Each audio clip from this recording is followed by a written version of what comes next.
GCPF సింధన్నగారి నాయకత్వంలో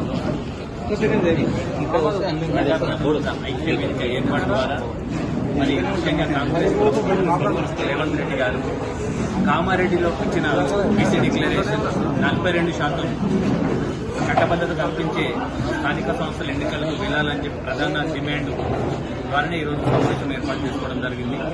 ఈ సమావేశంలో అన్ని అంశాలపైన చర్చించిన తర్వాత ప్రధానంగా తీర్మానించింది ప్రస్తుతం ఈరోజు సాయంత్రం 3 గంటలకు జరుగుతున్న కేబినెట్ మీటింగ్లో ఈ స్థానిక సంస్థల అంశం పైన 42% చట్టబద్ధత కల్పించే ఎన్నికలకు వెళ్లేదనే విషయం కూడా చర్చ జరగాలని చెప్పిన ప్రధానంగా డిమాండ్ జరుగుతుంది. ఒకవేళ జరిగిన పక్షాన స్థానిక సంస్థల్లో ఖచ్చితంగా ఘోర ఓటమికి గురికాక తప్పదని కూడా ఈ ఐక్య వేదిక ద్వారా కూడా మేము డిమాండ్ చేస్తాం.